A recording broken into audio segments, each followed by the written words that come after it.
hub of Catanzaro, an innovator for innovative startups, and the other one on the One Health master's degree course at the University of Reggio. If you're interested, you can follow my colleagues who will show you the way. Over to you. Good afternoon, everyone. We'll try to be very brief.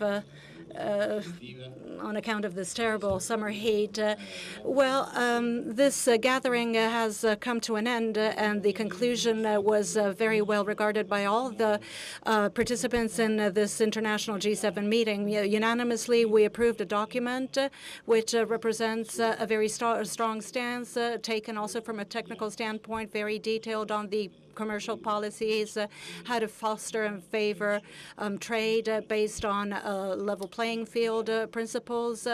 We're all very satisfied also for the organization, the attendance, the presence of ministers of outreach countries, very important countries. We're absolutely convinced that the G7 must not withdraw within itself. It must not be like an ivory tower where there are countries with the market economy only. Rather, it has to be a body that is open to others who have a very strong and qualifying presence. India was invited, as well as New Zealand, Brazil, Vietnam, South Korea, Australia, Chile. So this is a great opportunity for the G7 to enter into a very broad conversation on international trade, and Turkey also. So we're talking about very high-level, top-level presences that confirm the success of this meeting under the Italian presidency. So once again, after the Borgo Ignazia conference, we're back at the center of the economic debate, and this is the first international event with the attendance of the U.S. Following the attack on Trump. We should bear in mind that during the conversation, 54% of the GDP of the world and 34% of the global population were represented during the many sessions, one of which also featured the participation of the B7 that came to Calabria to join the G7 conversation. And so this was unprecedented in the sense that it did not happen in other G7s. The first time has occurred under the Italian presidency. So that helps you to have a sense also of how we feel that it is important for public and private spheres to collaborate in such an important area as is that of international trade. And so we chose Calabria so as to bring the attention also of the government towards a region which, if I'm not mistaken, there has never been an international summit. And so we organized for the very first time such a summit, such a gathering, so as to bring attention to a region that really deserves to grow. And since it has the largest Italian port, that of Gioia Tauro, which we visited yesterday with our guests, well, this can be really a point of reference for international trade. There are four topics that we focused on: strengthening international trade as an element for international growth, also through the reform of the WTO, the World Trade Organization, a theme of fundamental importance, equal level field to access to open markets, and then environmental sustainability. And this is something that needs to be addressed with a very pragmatic stance, in a very pragmatic manner, without being ideological. And the fourth is economic resilience and economic security. Now, of course, this meeting took place at a time of great international tension in the Red Sea with the Houthi attacks, which, of course, affects international trade. And we all talked about stability in the Indo-Pacific region, where there's an ever greater presence of Italy from a commercial point of view. But as we know, our ship, Amerigo Vespucci, will soon be mooring in Japan. That's a political sign in favor of the freedom of circulation of movement. I'm very satisfied with the results that we achieved yesterday. Also, during our meeting with the partner countries and with the representatives of entrepreneurs. And again, the focus is on a fundamental role of the entrepreneurial world, the importance of protecting the supply chain, the will to further explore and deepen the collaboration between government and enterprises, the interest in strengthening the freedom of exchanges, of trade and navigation, tapping also into the potential of AI. This is another topic that we discussed under the guidance of the World Trade Organization. Today, the Secretary General of the OECD and the Director General of the WTO participated in our sessions this morning. So we addressed these two very important topics with these two important organizations. As regards my work as a minister, I had a series of bilateral meetings with the minister from India, Turkey, Canada, the U.S., Japan, the European Commission, and the representative of the United States. I should say that we also gave some signs of cultural diplomacy. We went on a tour of the archaeological museum where our guests were able to behold the beauty of the bronzes of Reggio, and they also enjoyed a lovely walk by the sea before dinner. Some reassuring data as far as Italy is concerned, since we're talking about trade. We have earned a position in freight trade that has surpassed that of Korea, in spite of the fact that we only represent 2.2% of GDP. In at least 5 macro areas, we boast a market penetration of between 5 to 10%. This within the context of a trade that amounts to 620 billion, which accounts for 40% of our GDP. So the next goal is that of attacking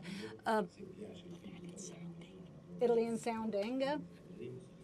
And as we work, we'll do our very best so that the goal can be met. The next G7, organized by my ministry, is that of development that will take place in Calabria mid-October.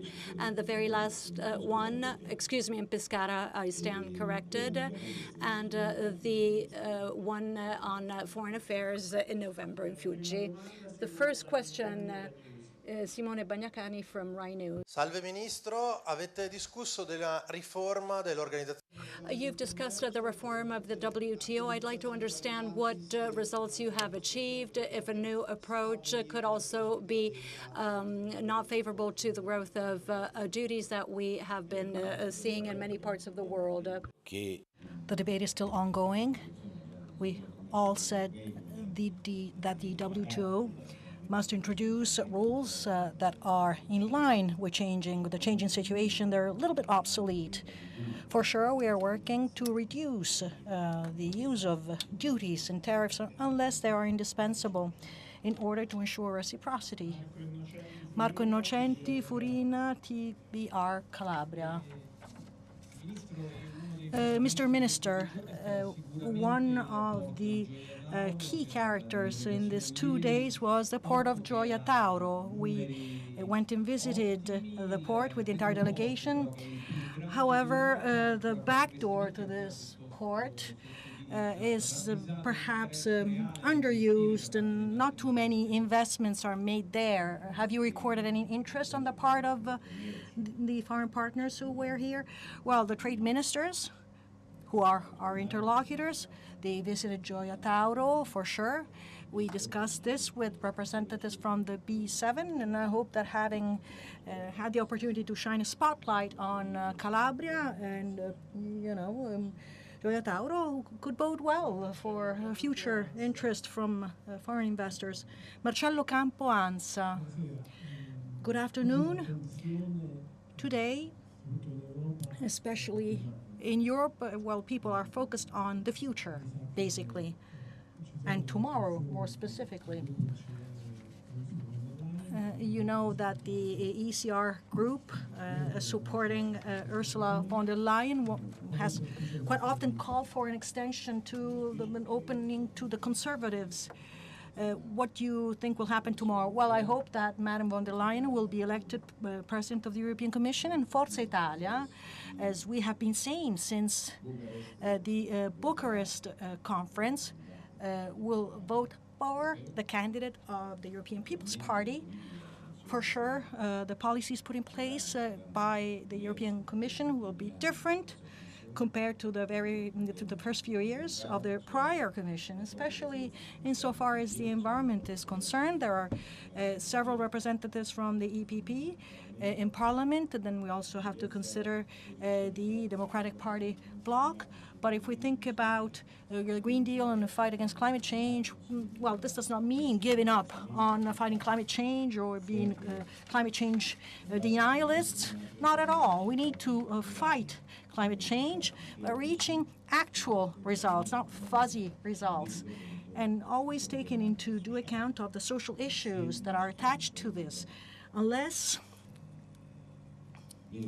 we implement a green policy that is also cognizant of these other issues, then we might miss our mark and not reach the goal that we want to reach, but instead to just then damage those who create jobs. And we cannot afford this at all. This applies to the choice to then stop the manufacturing of traditional cars by 2035, which will lead to a loss of at least 70,000 jobs. So social issues must be front and center when we deal with climate change. Maria Teresa Ripolo, Corriere della Calabria. Good afternoon. Have you discussed what impact conflicts have on world trade? The G7 ministers visited the port of Gioia Tauro, and the Food for Gaza initiative was also described. What is the scope of this initiative? And in addition to humanitarian aid, have you also spoken about what can be done more? And this applies to Ukraine as well. Well, we spoke about Ukraine and also the situation in the Middle East as factors that can cause damage and to international trade. This was not the G7 of foreign affairs ministers. I am the Minister of Foreign Affairs, but I'm also the Minister for International Trade. So we were focusing on that specific aspect. But indeed, international instability, and we have discussed this, of course, has a negative impact on international trade. As for Gioia Tauro, the ministers, our guests, were very much interested, and they all wanted to learn more about also the operations that are carried out in that port. And I would say that they were all very positively then impacted and surprised by a situation that they were not familiar with. Fabrizio Santelli, Repubblica. Thank you. 2 questions, and I'll make it short and sweet. Is there a possibility, a real possibility, that Mr. Fitto will become European Commissioner in Brussels? Number 1. And then the delegated powers for cohesion and the national resilience and recovery plans will be redistributed at that point. Do you know who might then, who these powers will be delegated to? Perhaps another member of the Forza Italia party. This morning, Pier Silvio Berlusconi said that moderate people are the majority in Italy, and now they do not have anyone that they can identify with. I don't think that these are, this is really a way to praise Forza Italia as it is now under your leadership. Well, I think that this is supporting what we have always been saying. We have to build a political force to reckon with, and now it's the space that's between Giorgia Meloni and Elly Schlein, which is up for grabs. 1 year ago, not even 1 year ago, in Pestum, I said that our target was that of reaching 10% at the European elections to reach 20% at the general elections. We have hit our mark, 10%, and we aim at reaching 20%. Forza Italia basically is playing the offense, and what Pier Silvio Berlusconi said is perfectly in line with what we have been saying. So every day, people are speculating about the relationship between the Berlusconi family and Forza Italia, but then, there's not even a shred of truth in this. Everyone is free to write whatever, even if things aren't true. As for Minister Fitto, first of all, we have to see who the commissioner will be, when, and then at that point, if he's going to be the one, I'm absolutely in favor for this to happen. And then we will talk to the Prime Minister to see who will take his place. The government will decide at that point how to distribute these delegated powers, but this is a decision that belongs to the Prime Minister. The last two questions. Simona Vasta, Sky. Good afternoon, Mr. Minister. I would like to go back to the Ukraine. Today, the European Parliament approved a resolution whereby the request is made to eliminate the restrictions to the use of Occidental Western weapons against military targets on the territory of Russia. Do you think that this is a sign of escalation, or have you had the opportunity to discuss this? There's a vote against the use of these weapons on the Russian. No, it's the vote in favor of the elimination of the restrictions. Basically, there's a will to strike military objectives in Russia. I'm against this personally. It's not binding. It's a resolution. It's an opinion of the Parliament. It's certainly not binding. One final question. Not using...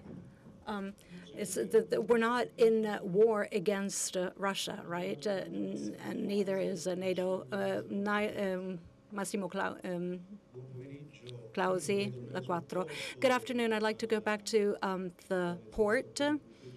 When the Russian and Ukrainian war broke out, the port was supposed to provide services that would make it also competitive. I'm wondering whether the project will actually take place or not. Well, the governance wants to we'll see what we can do. We're thinking about creating a hub that can bring together all a green hub of green resources to redistribute in the European territory. We'll see how and if this is feasible, and we have not changed our minds. Okay, with this we conclude the press conference. Thank you, and thank you.